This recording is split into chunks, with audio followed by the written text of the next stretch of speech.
तो सबसे पहला क्वेश्चन तो आपका यही होने वाला है कि जैव प्रक्रम क्या होगा। जैव प्रक्रम हम लोग किसे कहेंगे? अगर इसके परिभाषा की बात करें तो वे सारी क्रियाएं जिनके द्वारा जीवों का अनुरक्षण होता है। अगर आसान सी भाषा में इसे बताने का प्रयास किया जाए तो दुनिया के जितने भी जीव हैं वो जीव अपने आप को जीवित रखने के लिए जो भी क्रियाएं करते हैं उन्हीं क्रियाओं को हम जैव प्रक्रम कहते हैं। दुनिया के जितने भी जीव अपने आप को जीवित रखने के लिए जिस क्रियाओं का उपयोग करेंगे उसी क्रियाओं को हम लोग जैव प्रक्रम कहते हैं। अर्थात वे सारी क्रियाएं जिनके द्वारा जीवों का अनुरक्षण होता है जैव प्रक्रम कहलाएगा। और जैव प्रक्रम के अंतर्गत ही पोषण, श्वसन, उत्सर्जन, परिवहन ये सभी अध्याय जो है, ये सभी चैप्टर जो है जैव प्रक्रम के अंतर्गत ही आता है। तो आज हम लोग फर्स्ट चैप्टर पोषण को पढ़ेंगे। फर्स्ट चैप्टर आपका पोषण है, सेकंड आपका श्वसन है, थर्ड आपका परिवहन है, फोर्थ आपका उत्सर्जन है और ये चारों जैव प्रक्रम के अंतर्गत ही आता है। वहीं एनसीईआरटी की अगर हम बात करें तो एनसीईआरटी में ये चारों चैप्टर एक ही, मतलब ये इन चारों चैप्टर को मिला के एक ही चैप्टर बनाया गया है। तो हम लोग देखेंगे कि पोषण किसे कहेंगे। वह विधि जिसके द्वारा जीव पोषक तत्वों को ग्रहण कर उनका उपयोग करते हैं वही विधि कहलाती है पोषण। अर्थात कोई भी जीव अपने आप को जीवित रखने के लिए, किसी भी जीव को अपने आप को जीवित रखने के लिए उन्हें ऊर्जा की आवश्यकता होती है और उस ऊर्जा की जो प्राप्ति होगी वो ऊर्जा की प्राप्ति होगा पोषक तत्व के माध्यम से। कोई भी जीव पोषक तत्व को ग्रहण करते हैं, ग्रहण कर कर उसका उपयोग करेंगे। उपयोग करने की जो विधि है या फिर ग्रहण करने की जो विधि है उसी विधि को हम पोषण कहते हैं। अगर बात करें जीवों में पोषण कितने प्रकार से होते हैं, कोई भी जीव किन किन रूपों में पोषण को कर सकता है, तो जीवों में पोषण का जो मुख्यतः प्रकार है वो दो प्रकार का पोषण होता है, जिसमें से कि पहला आपका है स्वपोषण। स्वपोषण अगर इसके नाम को हम ध्यान से देखें तो इसके नाम में ही इसका परिभाषा छुपा हुआ है।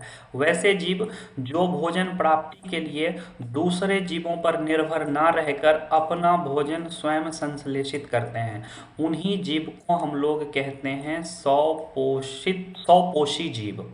जीवों को हम लोग क्या कहेंगे? स्वपोषी जीव। और इस प्रकार का जो पोषण होगा उसी पोषण को हम लोग कहते हैं स्वपोषण। फिर से आप देखिए, वैसे जीव जो अपना भोजन प्राप्ति करने के लिए किसी दूसरे पर निर्भर ना रहे, अपना भोजन स्वयं संश्लेषित करे या अपना भोजन स्वयं तैयार करे, अपना भोजन स्वयं से बनाए, उन जीवों को हम लोग कहते हैं स्वपोषी। उन जीवों को क्या कहा जाएगा? स्वपोषी।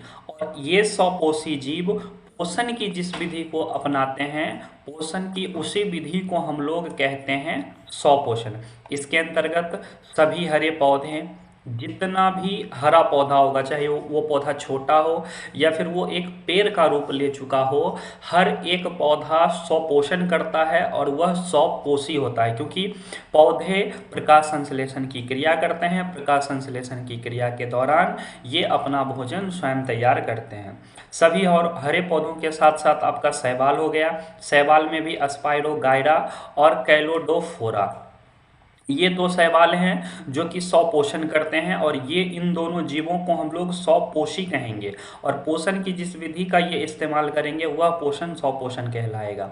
उसके बाद तीसरा उदाहरण आपका नील हरित शैवाल।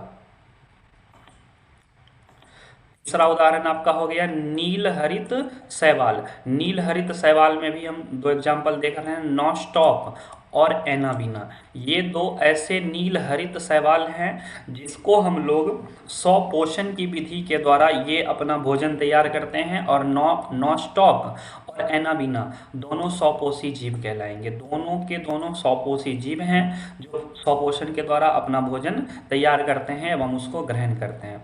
उसके बाद रासायनिक स्वपोषी जीव। रासायनिक स्वपोषी जीव में आपका आता है नाइट्रोसोमोनास, नाइट्रोसोमोनास एवं नाइट्रोबैक्टर। ये दो ऐसे रासायनिक स्वपोषी जीव हैं जो कि स्वपोषी जीव हैं और इनका पोषण स्वपोषण के द्वारा होता है। तो आपको इतना नाम याद नहीं रखना है, मूल रूप से दो याद रखिएगा, सभी हरे पौधे एवं शैवाल। सभी हरे पौधे एवं शैवाल, इन दोनों को आपको याद रखना जरूरी है उदाहरण के लिए। उसके बाद पोषण की जो दो विधियां थी, उन दो विधियों में से पहला विधि आपका स्वपोषण था, वही दूसरा विधि आपका होता है परपोषण। परपोषण में क्या होता है, इसमें जीव अपना भोजन स्वयं तैयार नहीं करते हैं, यह भोजन के लिए दूसरों जीवों के ऊपर आश्रित होते हैं। इस प्रकार के जीव को हम लोग परपोषी कहेंगे। जो जीव भोजन ग्रहण करने के लिए दूसरे जीव पर आश्रित रहते हैं, उन जीवों को हम परपोषी कहते हैं, और यह विधि जो है, यह विधि परपोषण कहलाएगी। जैसा कि आप देख सकते हैं, ऐसे जीव जो अपने भोजन प्राप्ति के लिए किसी अन्य जीव पर आश्रित रहते हो, किसी अन्य जीव पर आश्रित रहते हो, उन जीवों को हम परपोषी कहेंगे, और इस विधि को परपोषण कहा जाएगा। मतलब पोषण की जो ये विधि है, जिसके द्वारा भोजन अंतर्ग्रहण किया गया, भोजन का उपयोग किया गया, इस विधि को हम लोग कहेंगे परपोषण। उसके बाद परपोषण के भी 3 प्रकार हैं, जैसे कि स्वपोषण के का कोई प्रकार नहीं था, स्वपोषण, उसके बाद हम इसका उदाहरण देखें। लेकिन परपोषण के भी 3 प्रकार होते हैं, जिसमें आपका पहला है मृतजीवी पोषण, दूसरा आपका है परजीवी पोषण, और तीसरा आपका है प्राणिसम पोषण। तो एक एक करके हम लोग सबको देखते हैं। सबसे पहले आते हैं मृतजीवी पोषण के ऊपर। मृतजीवी पोषण में क्या बोला गया कि इस प्रकार के पोषण में जीव मृत जंतु और पौधों के शरीर से अपना भोजन ग्रहण करते हैं। ध्यान से देखिएगा, जो जीव भोजन ग्रहण करने वाले होंगे, मृत जीवी जो भी जीव होंगे, वो या तो मृत जंतु या फिर मृत पौधों के शरीर से अपना भोजन अपनी शरीर की सतह घुलित कार्बनिक पदार्थों के रूप में अवशोषित करते हैं। अवशोषण की विधि क्या है, तो जरा ध्यान से हम लोग देखते हैं। अब जो मृत जीव, जो भी मृत जीव थे, जैसे कोई मृत जंतु हो या फिर मृत पौधा हो, उन पौधों को के जो जटिल पदार्थ होते हैं, उन जटिल पदार्थों के ऊपर ये जीव एक प्रकार का एंजाइम छोड़ते हैं। एंजाइम छोड़ने के बाद क्या होता है, ये जटिल पदार्थ कई सारे टुकड़ों में टूटकर बहुत ही नॉर्मल और सरल पदार्थों में टूट जाता है, और फिर इन सरल पदार्थों को ये जीव अवशोषित कर लेते हैं, या फिर हम ये बोल सकते हैं कि भोजन के रूप में ग्रहण करते हैं। तो डेफिनेशन फिर से देख लीजिए, इस प्रकार के पोषण में जो जीव होते हैं, या तो मृत जंतु या तो मृत पौधों के शरीर से अपना भोजन अपने शरीर की सतह घुलित कार्बनिक पदार्थ के रूप में अवशोषित करते हैं। जो कि हम यहाँ देख रहे हैं कि जो भी जटिल पदार्थ था, जटिल पदार्थ के ऊपर ये एंजाइम देता है। एंजाइम देने से क्या होता है, वो जटिल पदार्थ सरल पदार्थ में बदल जाता है, और फिर उन सरल पदार्थों को अवशोषित कर यह अपना भोजन तैयार करता है। उसके बाद वैसे जीव जो अपना भोजन मृतजीवी पोषण के द्वारा करते हैं, उन जीवों को हम लोग कहेंगे मृतजीवी। ये मृतजीवी पोषण था, और मृतजीवी जीव जिस पोषण का उपयोग करते हैं, उस पोषण को हम लोग बोलेंगे मृतजीवी पोषण, और उन जीवों को हम लोग कहेंगे मृतजीवी। इसमें आपका फफूंद आता है, इसमें आपका बैक्टीरिया आएगा, इसमें आपका प्रोटोजोआ एवं कवक। ये चारों, फफूंद हो गया, बैक्टीरिया, प्रोटोजोआ, कवक, या इनके जैसे और जो भी मृतजीवी जीव हैं, ये एक प्रकार के अपघटक माने जाते हैं, एक प्रकार के अपघटक, और ये पूरे विश्व का सफाई कर्मी भी माने जाते हैं। क्योंकि अगर कुछ वैसे जीव हैं जो मरने के बाद उनके शरीर को का अपघटन नहीं हो पाता है, या पौधों का अपघटन नहीं हो पाता है, तो उन जीवों के अपघटन में फफूंद, बैक्टीरिया, प्रोटोजोआ, कवक, यही सब बहुत ज़्यादा हेल्प करते हैं। इसलिए इन जीवों को हम अपघटक कहेंगे। इनका मुख्य भोजन होगा मरे हुए पौधे, मरे हुए फल एवं जानवर, ये सब इनका मुख्य भोजन होता है। या फिर मलमूत्र हो गया, किसी प्रकार का कोई कचरा हो गया, तो ये सभी चीज़ फफूंद, बैक्टीरिया, प्रोटोजोआ, कवक, इन सब के लिए भोजन के रूप में होता है। भोजन ग्रहण कैसे किया जाता है वो हम लोग देख चुके हैं कि जटिल पदार्थ के ऊपर एक प्रकार का एंजाइम छोड़ा जाएगा, एंजाइम छोड़ने से वो जटिल पदार्थ सरल पदार्थ में बदल जाता है। यही सरल पदार्थ जो है कार्बनिक पदार्थ का घुलित कार्बनिक पदार्थ के रूप में आएगा। यही जटिल पदार्थ जो आपका है, ये घुलित कार्बनिक पदार्थ के रूप में बदल जाता है, और उस घुलित कार्बनिक पदार्थ को फिर ये अवशोषित कर उसको भोजन के रूप में उपयोग करते हैं। दूसरा आपका पोषण जो है ये परजीवी पोषण है। परजीवी पोषण में क्या होगा, जो भी जीव हैं वो दूसरे जीवों के ऊपर या तो अस्थायी रूप से या तो अस्थायी रूप से निवास करते हैं और फिर वहां से अपना भोजन प्राप्त करते हैं। गौर से सुनिएगा, जो भी जीव होंगे वो दूसरे जीव के ऊपर या तो अस्थायी रूप से या तो अस्थायी रूप से निवास करेंगे, उसके बाद उनसे अपना भोजन प्राप्त करते हैं। तो इस प्रकार के पोषण को हम लोग बोलते हैं परजीवी पोषण। इसमें देख सकते हैं इस प्रकार के पोषण में जीव दूसरे प्राणी से अस्थायी या अस्थायी रूप से संपर्क में रहकर उससे अपना भोजन प्राप्त करते हैं। इस प्रकार के पोषण को ही हम लोग बोलेंगे परजीवी पोषण। जैसे मच्छर, हमारे शरीर पे मच्छर आता है और हमें काट के चला जाता है, तो ये अस्थायी रूप से हुआ। वही अगर हम जू की बात करें, जू हमारे बालों में अस्थायी रूप से रहता, जू हमारे बालों में अस्थायी रूप से रहकर वहां से वो ब्लड लेता है। इस प्रकार भोजन करने वाले जीव परजीवी कहलाएंगे, अर्थात जो जीव परजीवी पोषण करेंगे उन जीवों को हम लोग परजीवी कहते हैं। इन जीवों के शरीर से परजीवी अपना भोजन प्राप्त करते हैं, वे पोषी कहलाते हैं। अर्थात अगर एक व्यक्ति के सर में जू है तो जो जू है यहाँ पे परजीवी कहलाएगा, क्योंकि वो भोजन ग्रहण करने वाला है, वो भोजन ग्रहण करने वाला है। वही जो व्यक्ति है, जो मनुष्य है, वो पोषी कहलाएगा, क्योंकि जो जू था, जो परजीवी जीव था, वो उस व्यक्ति से अपना भोजन प्राप्त कर रहा है। तो जहां से भी भोजन प्राप्त किया जाएगा वो जगह या वह व्यक्ति पोषी कहलाता है। उदाहरण के लिए आपका गोल कृमि हो गया, tape worm, hook worm, histolytica, malaria या फिर जूं, मच्छर, अमरबेल के बारे में आप सुने होंगे। अमरबेल एक प्रकार का लत्ती होता है जो दूसरे पौधों के ऊपर रहकर वहां से अपना भोजन प्राप्त करता है। लीच, प्लास्मोडियम एक प्रकार का मलेरिया है। ये सभी जो है आपका परजीवी पोषण के अंतर्गत आएगा। तीसरा पोषण आपका है पानीसम पोषण, वैसा पोषण जिसमें जीव ठोस या तरल के रूप में जंतुओं के भोजन करने की विधि द्वारा ग्रहण करता है, प्राणी संपोषण कहलाता है। अर्थात प्राणी संपोषण में जो भी जीव आएंगे वो जीव अपना भोजन या तो तरल के रूप में प्राप्त करेंगे या तो ठोस के रूप में प्राप्त करेंगे। इसी के अंतर्गत जितने भी बड़े जीव हो गए, मनुष्य हो गया, गाय हो गया, भैंस हो गया, बकरी हो गया, हाथी हो गया, शेर हो गया, बाघ हो गया, जितने भी बड़े जीव हैं वे सभी जीव प्राणी संपोषण के अंतर्गत अपना पोषण करते हैं। इनका भोजन जो है या तो ठोस के रूप में रहने वाला है या तो तरल के रूप में रहने वाला है।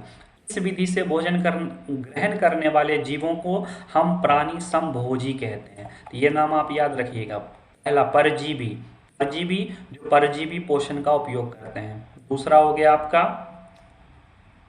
मृतजीवी जीव, दूसरा हो गया आपका मृतजीवी जीव, ये मृतजीवी पोषण का उपयोग करता है। तीसरा हो गया आपका पानी संपोषण। पानी संपोषण में आप देख सकते हैं प्राणी संपोषण से जो भी जीव भोजन ग्रहण करते हैं उन जीवों को हम प्राणी समभोजी कहते हैं। इसके अंतर्गत मनुष्य, शेर, गाय, मेंढक, पक्षी, अमीबा ये सब प्राणी संपोषण के अंतर्गत अपना भोजन ग्रहण करते हैं। इसके बाद हम लोग देखने वाले हैं कि पौधों में पोषण किस प्रकार से होता है। पौधे किस प्रकार से अपने शरीर के अंदर पोषक तत्वों को ग्रहण करते हैं, उन पोषक तत्वों का उपयोग करके फिर वो भोजन बनाएंगे अर्थात ग्लूकोज बनाएंगे और फिर उस ग्लूकोज का उपयोग करके अपने जीवन शैली को वो आगे बढ़ाते हैं। अधिकतर पौधे स्वपोषी होते हैं, जैसा कि स्वपोषी हम सबसे पहला जो देखे थे, स्वपोषी वैसा जीव जो अपना भोजन स्वयं तैयार करता हो, अर्थात अपना भोजन स्वयं संश्लेषित करते हैं। मतलब दुनिया का ज़्यादातर पौधा जो है स्वपोषी ही होगा और ये अपना भोजन स्वयं संश्लेषित करेगा।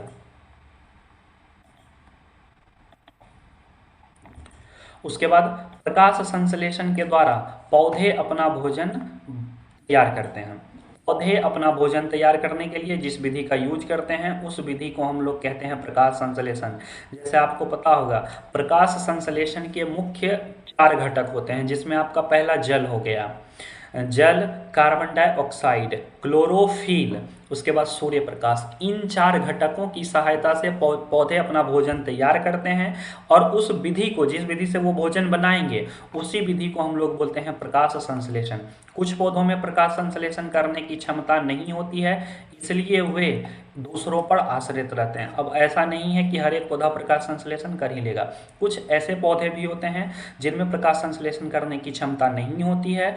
उन पौधों को अपना भोजन ग्रहण करने के लिए दूसरों पौधों के ऊपर आश्रित रहना पड़ता है। जैसा कि अमरबेल, अमरबेल एक प्रकार का लत्तर है, तो ये पौधा के अंतर्गत ही आता है, बट यह अपना भोजन स्वयं ना तैयार करके दूसरों पौधों के ऊपर आश्रित होता है। तो हम लोग देखते हैं कि प्रकाश संश्लेषण आखिर है क्या, प्रकाश संश्लेषण की क्रिया किस प्रकार से होती है। तो जिस प्रक्रिया के द्वारा पौधे अपना भोजन तैयार करते हैं, उस मूलभूत प्रक्रिया को हम लोग कहते हैं प्रकाश संश्लेषण। जिस प्रक्रिया के द्वारा पौधा अपना भोजन तैयार करेंगे, भोजन तैयार करने के लिए उन जिन 4 घटकों का उपयोग करते हैं, वो 4 घटक यहाँ पे बताया गया है कि सभी हरे पौधों में पर्ण रहित होता है। पर्ण रहित जिसको हम लोग बोलते हैं क्लोरोफिल या फिर क्लोरोप्लास्ट, इसी को बोला जाता है, जिसमें सूर्य के प्रकाश को अवशोषित करने की क्षमता होती है। फिर से देखिए, पौधा के अंदर, पौधों के पत्तियों में पर्ण रहित होना चाहिए, उस पौधा में प्रकाश को अवशोषित करने की क्षमता होनी चाहिए। उसके बाद प्रकाश संश्लेषण या रासायनिक समीकरण जो है इस प्रकार से बनेगा। तो पर्ण रहित पौधों की पत्तियों में होगा, सूर्य प्रकाश को अवशोषित करने की क्षमता होती है। उसके बाद मिट्टी के द्वारा वो जो उसका जड़ है, रोम है, उसकी सहायता से वो जल का अवशोषण करता है, और फिर क्या कहते हैं, कार्बन डाइऑक्साइड ग्रहण करेगा। प्रकाश संश्लेषण की अभिक्रिया में कार्बन डाइऑक्साइड के 6 अणु, जल के 12 अणु की उपस्थिति में अभिक्रिया कर संयोग करता है, जिससे कि आपका ग्लूकोज का निर्माण होता है, ऑक्सीजन का निर्माण होगा एवं जल का निर्माण होगा। प्रकाश संश्लेषण का ये समीकरण हुआ आपका। तो प्रकाश संश्लेषण की प्रक्रिया आदि से अंत तक क्लोरोप्लास्ट में ही होती है। प्रकाश संश्लेषण की जो प्रक्रिया है वह क्लोरोप्लास्ट में होगी। उसके बाद पत्तियों को प्रकाश संश्लेषित अंग कहते हैं, क्योंकि प्रकाश संश्लेषण पत्तियों में ही होता है। पत्तियों में ही प्रकाश संश्लेषण होने के कारण इसे प्रकाश संश्लेषित अंग कहा जाएगा। उसके बाद हरित लवक को प्रकाश संश्लेषित अंगक कहा जाता है। जो हरित लवक है इसको हम लोग प्रकाश संश्लेषित अंगक कहते हैं, क्योंकि हरित लवक जो है वो पत्तियों में पाया जाएगा। पत्तियां अंग हुआ और हरित लवक अंगक। पत्तियां अंग एवं हरित लवक जो है ये अंगक है। उसके बाद पत्तियों की बाह्य त्वचा में रंध्र पाए जाते हैं, जिसकी सहायता से वायुमंडल से वो CO2 पत्तियों की भीतर पहुंचती है। तो हम जो 4 घटक देखे थे, 4 घटक में पहला था क्लोरोफिल, जो कि पत्ती के अंदर ही पाया जाता है। दूसरा है सूर्य प्रकाश, जिसका अवशोषण किया जाता है। तीसरा है CO2। तो CO2 पत्तियों के रंध्र के साथ, पत्तियों में एक छोटे छोटे छिद्र होते हैं, जितना भी पत्ती है सभी पत्तियों में छोटे छोटे छिद्र होते हैं, उन छिद्रों को ही हम लोग कहते हैं रंध्र। उन छिद्रों को ही हम लोग कहेंगे रंध्र। तो उन रंध्रों की सहायता से CO2 ग्रहण कर अंदर पहुंचाया जाता है, एवं जो जल हुआ वो पेड़ की जड़ की सहायता से अवशोषित कर पत्ती तक पहुंचाया जाएगा। प्रकाश संश्लेषण प्रक्रिया के लिए आवश्यक घटक 4 घटक है, मुख्य 4 घटक। पहला पर्णहरित या क्लोरोफिल, दूसरा CO2 कार्बन डाइऑक्साइड, तीसरा जल, और चौथा सूर्य प्रकाश। जो सूर्य प्रकाश है, सूर्य प्रकाश का मुख्य कार्य होता है प्रकाश संश्लेषण की क्रिया में जल के अणुओं का विखंडन करना। सूर्य प्रकाश जल के अणुओं का विखंडन करेगा, उसके अलावा प्रकाश संश्लेषण की क्रिया में इसका किसी प्रकार का कोई कार्य नहीं है। फिर जल के अणु विखंडित होकर कार्बन डाइऑक्साइड और क्लोरोफिल की उपस्थिति में अभिक्रिया करके ग्लूकोज का निर्माण करते हैं। यही आपका था पौधों में पोषण। तो पौधों में पोषण के लिए जो मुख्य अवयव या मुख्य योगदान है वो प्रकाश संश्लेषण का होता है। जिन पौधों में प्रकाश संश्लेषण की क्रिया नहीं होगी वो भी दूसरों पौधों के ऊपर आश्रित रहेंगे अपना भोजन ग्रहण करने के लिए। अब आते हैं हम लोग जंतुओं में पोषण की। जंतुओं में पोषण किस प्रकार से होगा? तो जंतु को रखा गया है 2 कैटेगरी में। पहला कैटेगरी है आपका एक कोशिकीय जीव। जंतु को रखा गया है दो कैटेगरी में। पहला कैटेगरी जो आपका है वो है एक कोशिकीय जीव, दूसरा कैटेगरी जो है वो है बहुकोशिकीय जीव। और दोनों जीवों में पोषण के लिए अलग अलग विधि का उपयोग किया गया है। एक कोशिकीय जीवों के लिए अलग विधि है एवं बहुकोशिकीय जीवों के लिए अलग विधि है। हम अभी एक कोशिकीय जीव का देखते हैं। एक कोशिकीय जीव में आपका अमीबा हो गया, पैरामीशियम हो गया, यूग्लिना हो गया, ये सब एक कोशिकीय जीव के अंतर्गत आते हैं। तो इनका हम लोग पहले देख लेते हैं। एक कोशिकीय जीवों में अगर हम अमीबा की बात करें तो अमीबा का संरचना इस प्रकार का होता है, देख सकते हैं आप। ये जो संरचना आपको दिख रहा होगा ये अमीबा है, और ये भोजन ग्रहण करने से पहले का संरचना है। और ये जो संरचना है ये भोजन ग्रहण करने के बाद का संरचना है। हम लोग देखेंगे कि भोजन किस प्रकार से ग्रहण किया जाता है। सबसे पहले आप देखिए कि यह एक सरल प्राणी समपोषी जीव है। अमीबा एक सरल जीव है। सरल का मतलब बहुत ही सूक्ष्म, एक कोशिका का बना हुआ। एक कोशिका का बना होने के कारण ये बहुत ही सूक्ष्म और बहुत ही छोटा, बहुत ही सरल जीव होता है। एवं यह एक प्रकार का प्राणी समपोषी जीव है जो एक कोशिकीय तथा अनिश्चित आकार का प्राणी जीव है। हम आप लोगों को बताए थे कि अमीबा को रखा गया है एक कोशिकीय कैटेगरी में। एक कोशिकीय कैटेगरी में रखने का कारण यह था कि जो अमीबा है, अमीबा के पास एक ही कोशिका है। अमीबा के पास एक ही कोशिका है, इस कारण से इसको एक कोशिकीय जीव के अंतर्गत रखा गया है। अमीबा का आकार जो है वो अनिश्चित होता है। अनिश्चित मतलब आकार बार बार बदलते रहेगा। आकार बार बार बदलते रहेगा। बदलते रहने का रीजन है, आकार जो बार बार बदलता है उसका भी कारण है। यहाँ आप देख सकते हैं ये और ये दोनों एक ही अमीबा है, परंतु दोनों के आकार में भिन्नता है। और भिन्नता का कारण क्या है ये अभी हम आप लोगों को बताएंगे। सबसे पहले इसका आकार जो है वो कूटपाद के बनने और बिगड़ने के कारण बदल जाता है। कूटपाद क्या हुआ वो जरा आप लोग समझ लें। ये अमीबा है, ये जो पूरा संरचना आपको दिख रहा है इस प्रकार से ये अमीबा था। और ये जो ब्लैक कलर का संरचना ये दिख रहा है ये भोजन का टुकड़ा है, भोजन का टुकड़ा। तो अमीबा क्या करता है, इस भोजन को ग्रहण करने के लिए सबसे पहले आप ये समझ लीजिए कि अमीबा भोजन की जिस विधि का यूज करता है उस विधि को हम लोग विसरण की विधि कहते हैं। अमीबा भोजन ग्रहण करने के लिए जिस विधि का यूज करता है उस विधि को हम लोग विसरण की विधि कहते हैं। विसरण की विधि में अमूमन होता क्या है कि अमीबा एक कोशिकीय जीव है।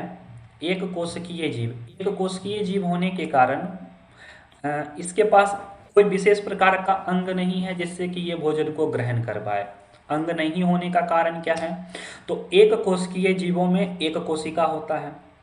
आपको पता होगा कि जब बहुत सारी कोशिकाएं आपस में मिलती है तब निर्माण होता है उत्तक का, और जब बहुत सारे उत्तक आपस में मिलते हैं तब निर्माण होता है अंग का, और जब बहुत सारे अंग आपस में मिलते हैं तब निर्माण होता है अंग तंत्र का, और कई सारी अंग तंत्रों के मिलने से एक बॉडी का निर्माण होता है। अमीबा के पास कोशिका है मात्र एक। जब एक कोशिका है, एक कोशिका होने के कारण अमीबा में उत्तक का निर्माण नहीं होगा। उत्तक के निर्माण नहीं होने से इसमें अंग का निर्माण नहीं होगा।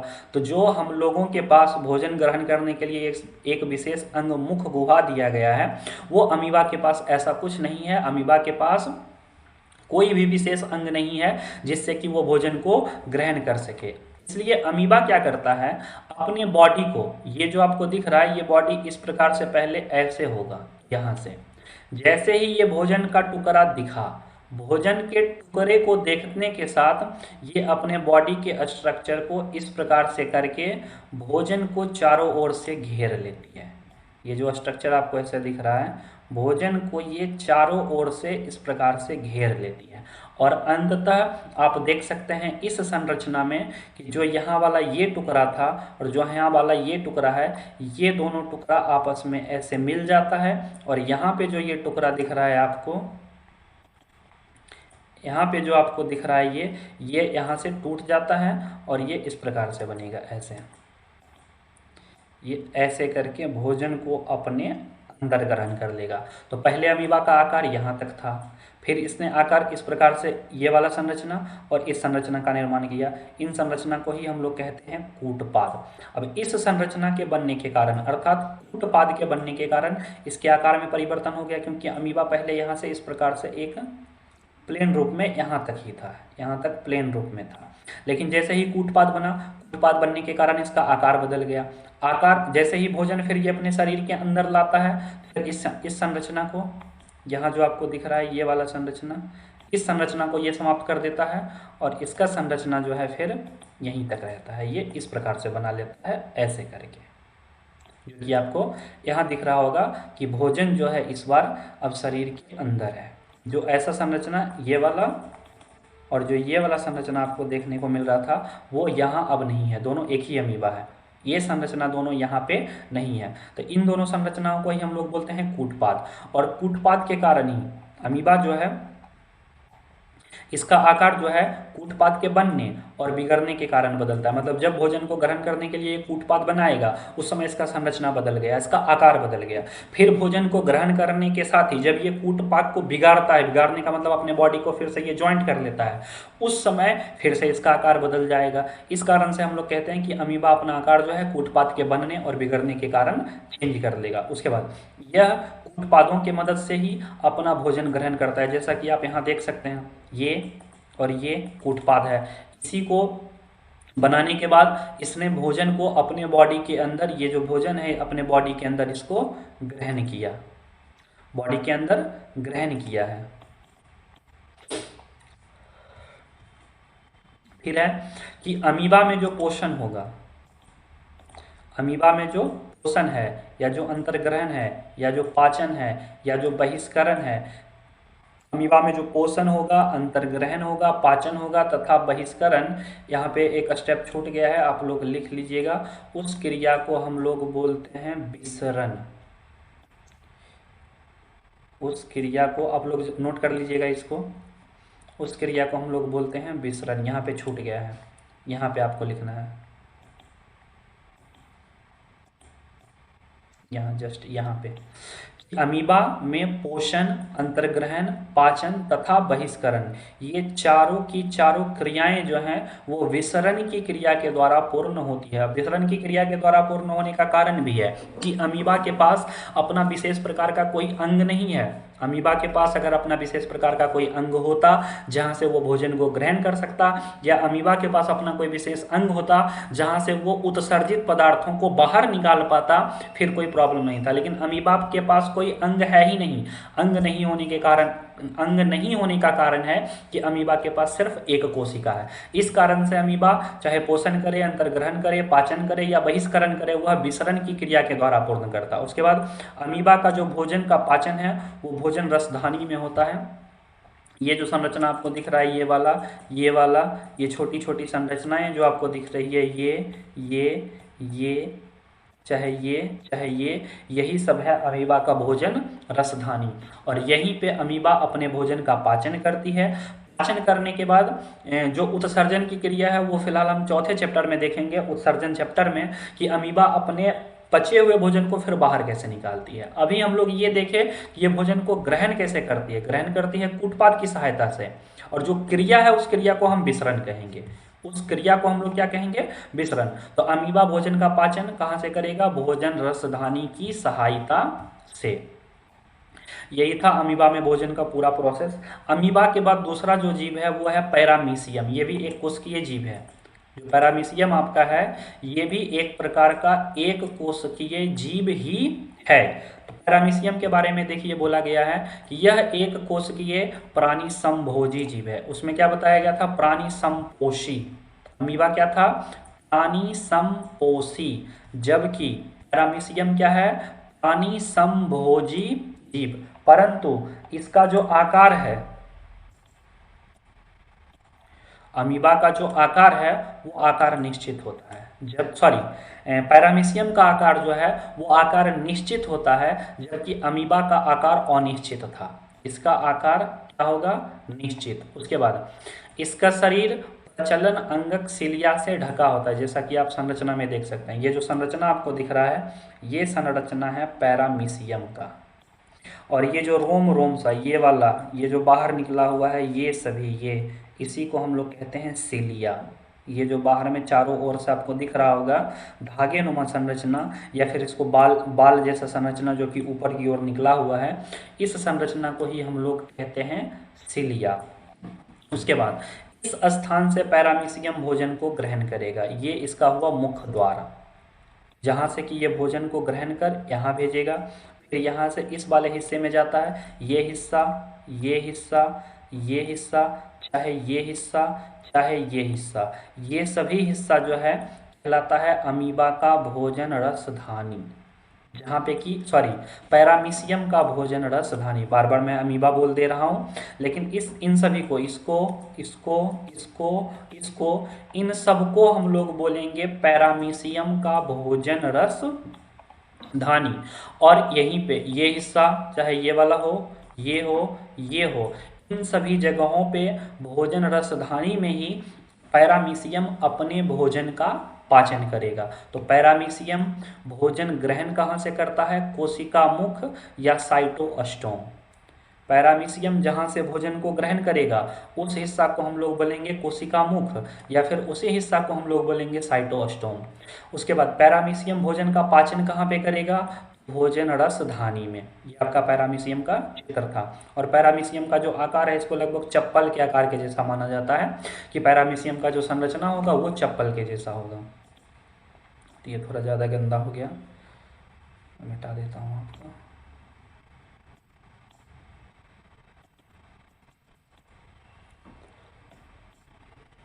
चलिए,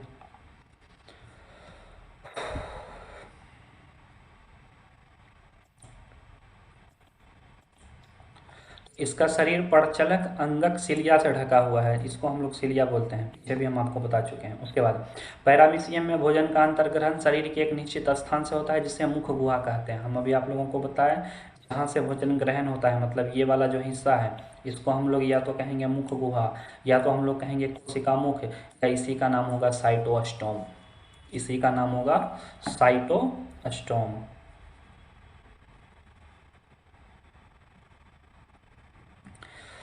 तो ये था पैरामीशियम के बारे में। तो आपका एक कोशिकीय जीव लगभग कंप्लीट हो चुका है। हम लोग आगे का क्लास जो है वो कल कंटिन्यू करेंगे अब।